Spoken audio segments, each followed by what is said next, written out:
तो अभी आपने उत्तल लेंस से देखी है और स्थितियाँ कैसी बन रही हैं। और आपको मैंने हिंट दे दिया कि बिल्कुल अवतल दर्पण की तरह है। और अवतल दर्पण में बताने के बाद जो आपको समरी बताई थी कि ऐसे तैयार करना है, वो इस पर लागू हो जाएगा। कोई डाउट? अब आइए अवतल लेंस। अब हेडिंग दे दीजिए,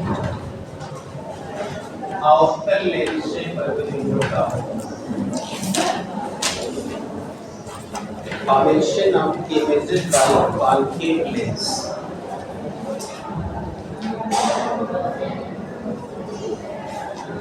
तो बेटा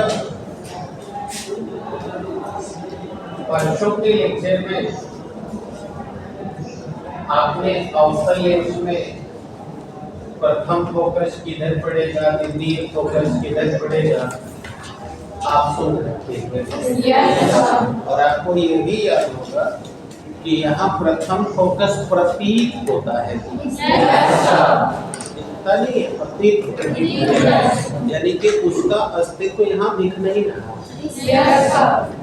और आपको पता है कि वह प्रथम फोकस राइट साइड में रहता है, उत्तर में बाएं में।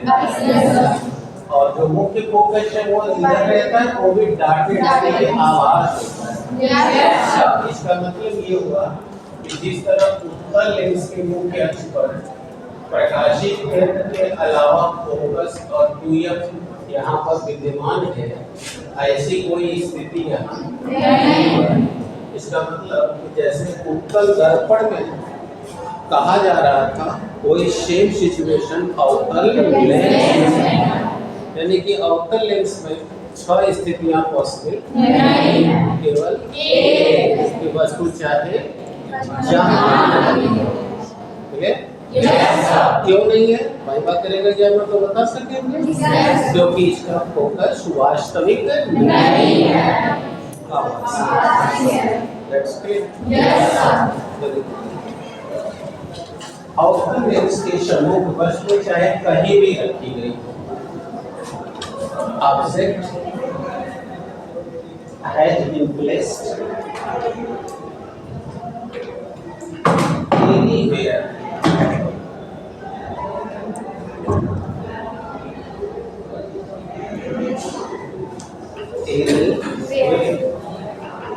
before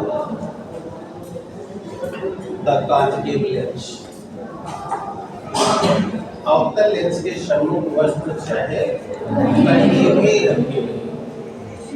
That's okay बेटा? अब देखो बेटा, ये अवतल लेंस और इसके सामने हम कहीं भी रखते वस्तु, जैसे आप चित्र के थ्रू तो देखो बेटा, किरण गई मुख्य के समानांतर। आपको पता ही है अपसारी करने वाला, यानी ये किरण को फैला। ठीक है ना? और अब देखिए, ये वही जो भाई बोल रहा था वही बात अब आपको दिख रहा है। यही कह रहा था कि आभास होता है। तो बोलिए, फोकस से ज्यादा हुआ प्रतीत होता है। अब दूसरी किरण गई प्रकाश से, कैसे बताइए, बगैर विचलित होते चली गई। अब देखो, इन्होंने दूसरे को यहाँ पर छेदित कर दिया। तो देखिए, ये है, बताइए वर्चुअल है, आभासी है, इसको अंग्रेजी में आ रही है, उसके लिए आभासी है और वस्तु से छोटा है। और अभी पढ़े थे उत्तल में आभासी एक स्थिति में बना, जब वस्तु फोकस। लेकिन हमने कहा ना कि ये देखो अंतर भी समझना, वो बड़ा बना था और ऐसे ही अवतल दर्पण और उत्तल दर्पण में भी हुआ था। तो बताए थे कि बेटा कैसे प्रकृति चेक करोगे, डाउट है? तो बेटा आप देख सकते हो कि अगर अवतल लेंस के सामने वस्तु चाहे कहीं भी रखी जाए, उसका प्रतिबिंब हमेशा वस्तु से छोटा आभासी ऊपर काट रहा है। फोकस और प्रकाशिक केंद्र के बीच हमेशा यही बनेगा। ठीक है। तब प्रतिबिंब हमेशा वस्तु से छोटा, सीधा,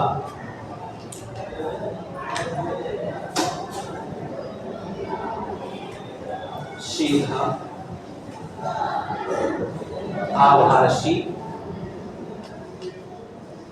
फोकस तथा प्रकाशिक केंद्र के बीच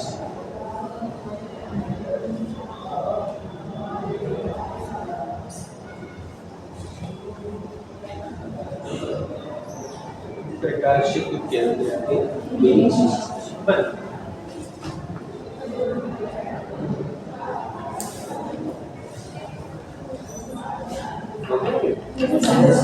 Then image is formed always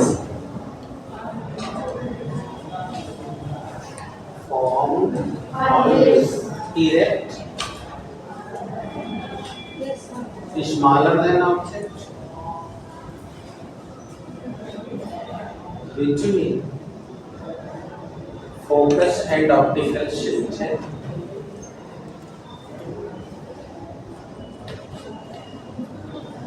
Focus and optical center. Okay? Yes, sir. And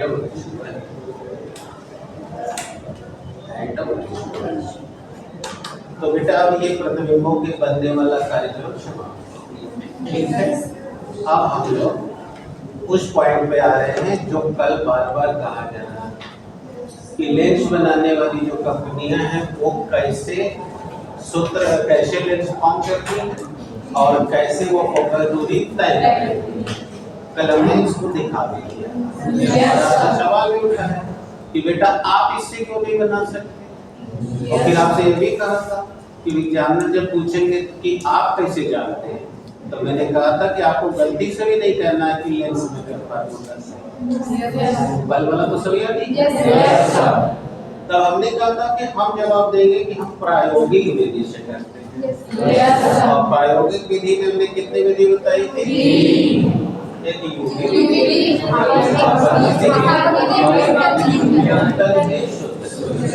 तो आज सीखेंगे भी और जानेंगे भी कि कौन विधि कब लगानी है और कौन विधि हमको सबसे अच्छा और सही मान देती है, और अगर गलत देती है तो क्यों गलत देती है। तो पहले तो हमें ये करना पड़ेगा ना कि लेंस के लिए यूवीएफ में संबंध बनाना पड़ेगा, तब तो चला जाएगा। तो लेंस के लिए यूवीएफ में संबंध,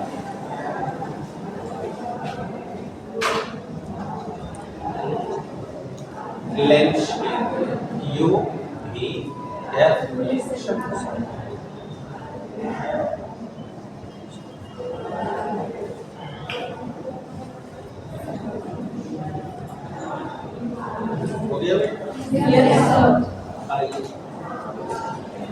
चलिए ड्राइव करते हैं।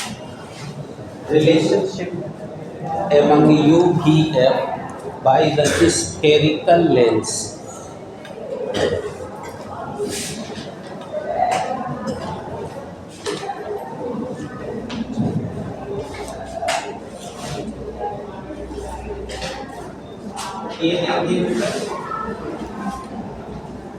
एफ फोकस दूरी का हमने एक कॉन्वेक्स लेंस ले लिया है,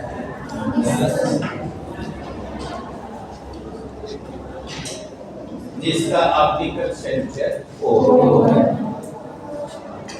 अब इसके सम्मुख देखिए, हमने एक वस्तु AB रख दिया है, जिसका प्रतिबिंब लेंस के द्वारा इस प्रकार बनाया जा रहा है। That's clear? Yes, sir. अब बताइए दोनों अपवर्तित किरणों ने यहाँ इंटरसेक्ट किया है। Yes, sir. अतः ये आपका प्रतिबिंब V डैश A डैश प्राप्त हो गया है। Yes, sir. अब आपको चाहिए U, V और आप सब जानते हो कि वस्तु से प्रकाशिक केंद्र के बीच की दूरी और प्रकाशिक केंद्र से प्रतिबिंब की दूरी और फोकस। बताओ ये रहा प्रकाशिक केंद्र, ये यू हो गया, बोलो ये रहा ऑब्जेक्ट पर इमेज, और बोलो यही ना फोकस, और ये हो गया। पूछो क्या दिक्कत है बेटा? अब ये आपतन बिंदु का भी मैं नाम लिख दे रहा हूँ, एम। और अब बताओ जो दिया है वो तुम लोग यहाँ पे बताओ, ओ ए, ओ ए डैश, बताओ भी, और ओ या अब किन पर बॉडी के यूज करते हैं? बोलो ये खाली माइनस होगा क्योंकि ये दोनों साइन नहीं पढ़ते हैं।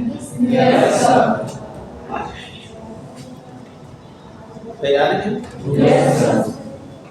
चलिए अब हम देख सकते हैं यहाँ पे कि हमने प्रकाशिक केंद्र से u दूरी पर ये जो वस्तु रखी है, अब ये वस्तु का प्रतिबिंब देखिए यहाँ फॉर्म हो रहा है। तो अगर आप अच्छी तरह बात कर रहे हैं तो देखिए यहाँ दो त्रिभुज फॉर्म हो गए हैं, बी ए ओ ए डैश बी। चलिए शुरू करेंगे। त्रिभुज बी ए ओ एवं त्रिभुज ओ ए डैश बी डैश में। अब मुझे ज्यादा नहीं समझाना होगा क्योंकि आप दर्पण में ये सब समझ चुके हैं क्या हम लोग करने जा रहे हैं। यानी आप समझ रहे हैं ना, हम समरूप साबित करने जा रहे हैं ताकि प्रमेय लगा के काम कर लें। बताइए बेटा, बताइए 90 डिग्री चल रहा है, कोण बी ए ओ बराबर कोण ओ ए डैश बी, इसलिए बराबर है each one of them is 90 डिग्री। बताइए इसका शीर्षा विभव कौन है? एंगल ए ओ बी बराबर angle A dash O B dash. हो गया शीर्षा विभव कोण। तो जब एक त्रिभुज के दो कोण दूसरे त्रिभुज के दो कोण के बराबर हो तो तीसरा मध्याह्न हो जाता है।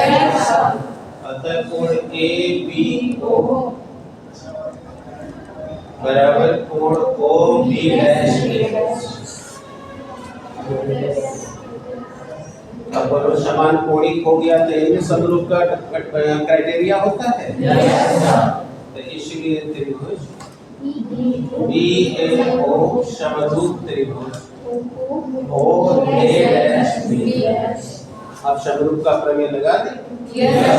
हमने कहा 5 प्रमेय आप पढ़ के आते हो 10 में, केवल एक वाला अभी हमको जरूरत है, वही हमने पिछले दिन भी सुना है, तो आप ये भी वही करेंगे। संगत भुजाएं समान, तो इसकी संगत ये है, इसकी संगत ये है। AB by A dash B dash is equal to AO बटा AO A dash। जो बताए रखो बेटा, AO देखो सामने चिन्ह के साथ रखते हैं, और OA डैश देख लो B याद को नोट कर। तो बताओ बेटा AB by A dash B dash stand for this।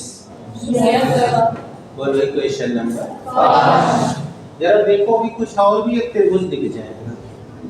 बोलो ऐसा ही एक त्रिभुज ये और ये दिख रहे हैं, आओ इनमें दिख सकते हैं।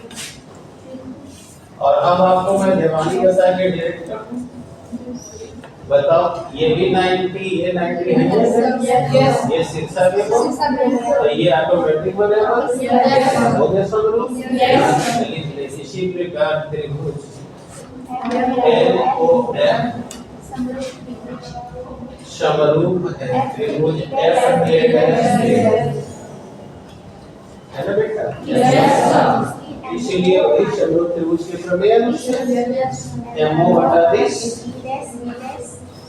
MO बटा के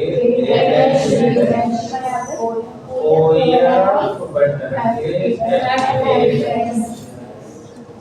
बताइए ये BF AO के समानांतर खींची गई है। चूंकि BF समानांतर है AO, मुझे समझाया था ना समानांतर का क्या मतलब होता है। अतः AB बराबर MO, AB बराबर MO, MO रिप्लेस कर देंगे। A डैश B, अब OF चेक करिए, OF और F डैश यहाँ से चेक करिए। सारा समझ लीजिए, यहाँ से यहाँ तक B, यहाँ से यहाँ तक F तक इतना भी सही घटा दिया है।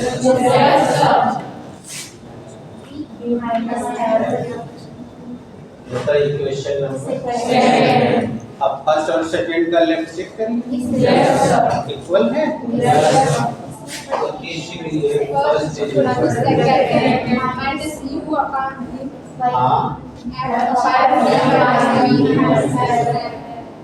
रेगुलर करिए VF माइनस UV अब UVF से डिवाइड करिए UVF से दोनों पक्षों में, यानी आपको दर्पण से कितनी मदद मिल रही है, कुछ मेहनत ही नहीं करना है। UVF से दोनों पक्षों में, तो देखिए VF upon UVF minus UVF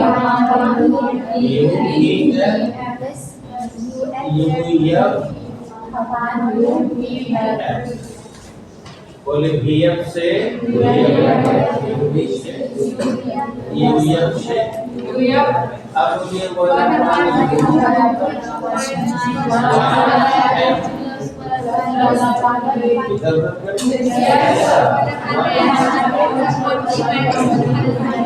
अब देखिए पहले की माताओं में हम सूत्र पढ़ा रहे हैं, यही ना हटा के रखे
अब करते रहिए। मैं आवर्धन क्षमता वाले के लिए बता दूं कि अब उसको मैं नहीं बताऊंगा क्योंकि वही शेप फार्मूला है, समझ गए इसका।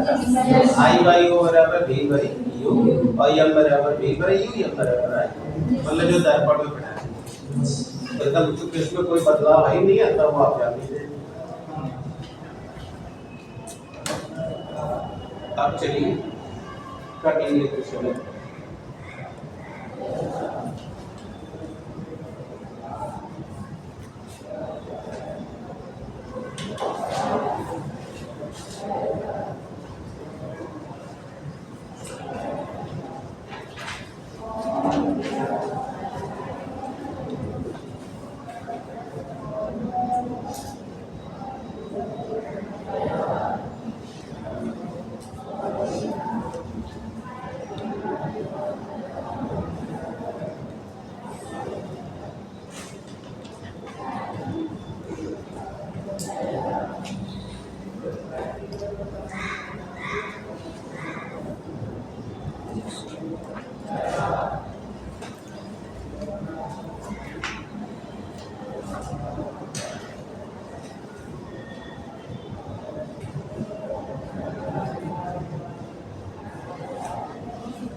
चलिए, तो देखिए बेटा, अभी आपने u और v और f में रिलेशन निकाल लिया और मैं आपसे सवाल कर रहा था कि बेटा हमको जब लेंस दिया जाता है तो हम लेंस की फोकस दूरी कैसे निकालते हैं?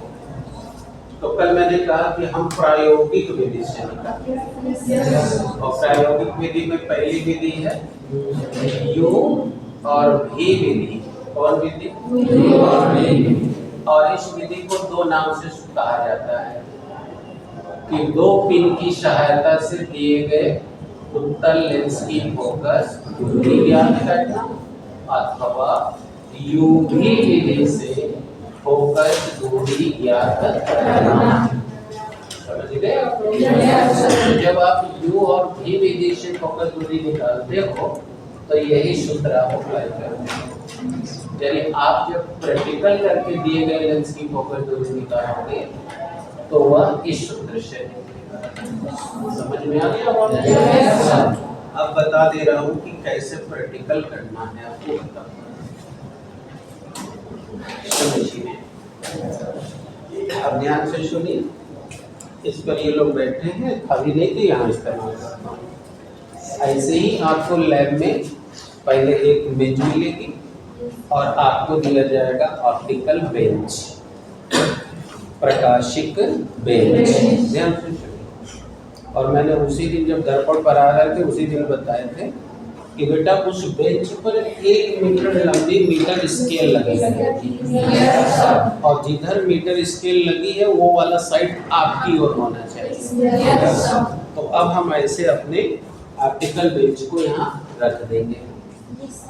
अब लेंस और वस्तु और प्रतिबिंब को खड़ा करने के लिए स्टैंड मिलेगा आपको।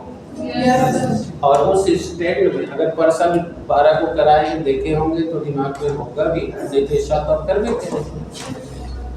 तो उस स्टैंड में समझ में आ रही है? उस स्टैंड में आप लेंस और वस्तु पिन और प्रतिबिंब दोनों तीनों को आप उसमें खड़ा कर देंगे। अब खड़ा करने के बाद क्या करना है तो सुनिए। सबसे पहले इस बेंच पर हम जो ऑब्जेक्ट पिन है यानी वस्तु पिन है उस पिन को खड़ा करेंगे। ठीक है? अब उस पिन को आप खड़ा कर दोगे तो पिन की जितनी लंबाई है अब आप लेंस को इस तरह खड़ा करो कि उसकी लंबाई का शीर्ष लेंस के प्रकाशिक केंद्र को के बराबर रहे। अब आपको पता है प्रकाशिक केंद्र अपवर्तक तल का मध्य बिंदु होता है। जैसे मैं समझाता हूँ, अगर ये लेंस है और ये ऑब्जेक्ट है तो ऑब्जेक्ट का पिन यहाँ है तो हम इसमें ये इतनी लंबा लेंस है तो लेंस को ऐसे खड़ा करेंगे ताकि इसका शीर्ष इसके प्रकाशिक केंद्र के बराबर है। और आप पढ़े हो प्रकाशिक केंद्र मध्य बिंदु को कहा। अब जब आप ऐसे रखोगे, बेटा तुम हमारी मदद करो, ऐसे पकड़े लो और हम देखो ऐसे लेंस ला के एकदम पास में रखती है। अब आज का पढ़ा हुआ पहली स्थिति तुम्हें समझ में आ रही है कि वस्तु जब फोकस और प्रकाशिक केंद्र के बीच में तो प्रतिबिंब आभासी और बड़ा होगा। तो जैसे ऐसे रखोगे और इस साइड से देखोगे तो वो वस्तुआ तुमको भारी सा पीछे दिखाई देगी, एकदम सीधा। अब इसके बाद क्या करना है तुमको समझना ध्यान से। अब हम इसको धीरे धीरे पीछे लाएंगे, बड़ा धीरे धीरे, स्लोली स्लोली। अब जब पीछे ले आओगे तो ये और बड़ा होता चला जाएगा और अब जब और पीछे ले आओ तो देखना वो गायब हो जाएगा। अब समझ गए? हम आ गए तो अब तक दर्पण में होता है। अब हम आ गए फोकस पर, इमेज भाग गई है। अब हम थोड़ा सा और पीछे खींचेंगे, खींचते ही वहीं पर देखना वो उलट जाएगी। यानी हम इस समय F2 F के बीच चल रहे हैं और अब थोड़ा और पीछे खींचोगे तो अब वो 2F पे आके वहीं पर टिप खड़ी हो जाएगी। बस अब इस लेंस को खींचना, अब इनको छूना भी नहीं। अब ये तो और प्रतिबिंब पिन है ना। अब ये सब कुछ कर भैया, इसको भी पकड़ो, दोनों हाथ में लड्डू में चले बेटा। हाँ, अब ये प्रतिबिंब पिन उठाएंगे, अब फिर उसको यहाँ से सटा के धीरे धीरे पीछे खींचते जाएंगे। देखिए आप देखेंगे तो लड्डू आपको भी देंगे, पकड़िए। अब आसान है। अब ऐसे खींचते जाएंगे तो जहां उसका प्रतिबिंब हेकरे ऊपर बन जाएगा बस वहीं इसको खींचना बंद। आ गया? हाँ, अब आपसे ही पकड़ाएगा तो पकड़िए, पकड़ाओगे ऐसे। अब आप समझिए ये है वस्तु पिन की स्थिति। बोलो, हमने बता दिया 0 से 100 तक लंबा है। तो बोलो 0 के इधर 2 4 5 6 कुछ तो बताएगा। ध्यान सबकी बार सुनना, यही चीज सीखना है। तो अगर मान लो यहाँ पे 6 है तो हमारा वस्तु 6 सेंटीमीटर पर रखा गया है। अब बताओ लेंस यहाँ पर मान लो 30 है तो लेंस की स्थिति 30 है। आइए देखिए, लड्डू खाने के लिए पकड़े हुए हैं और ये बन रहा है 46 पर। तो बोलो 46 हो गया। ये मत सोचना ऐसा ही बनेगा, मैं केवल ऐसे ही बता रहा हूँ। यहाँ 46 में 66 भी हो सकता है। तो आप तैयार रहो कि ये नहीं कि यही होगा। अब ये हो गया। अब ये हो गई वस्तु की स्थिति। चार्ट में जाएगा वस्तु की स्थिति 6, लेंस की स्थिति 36, प्रतिबिंब की स्थिति 66। जॉन बोल दिए वही सही। अब हमें चाहिए U और V। हेमंत से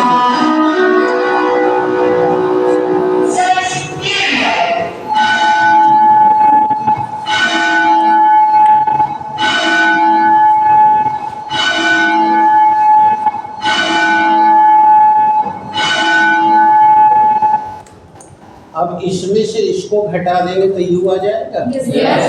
36 में से 6 घटा दिए U बराबर 30।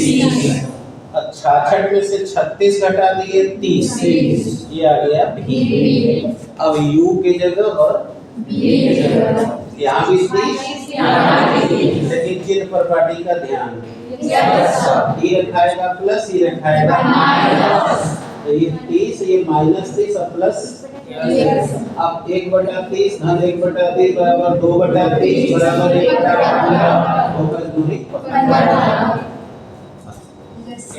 तो जान गए हम कैसे मिला लेंगे। डाउट है? ये था योग विधि और इस विधि का 2 नाम हो गया, पता चल गया। ठीक है, अब क्लियर हो गया आप लोग? तो ये था आपका योग संबंध भी हो गया और पहली विधि भी हो गई।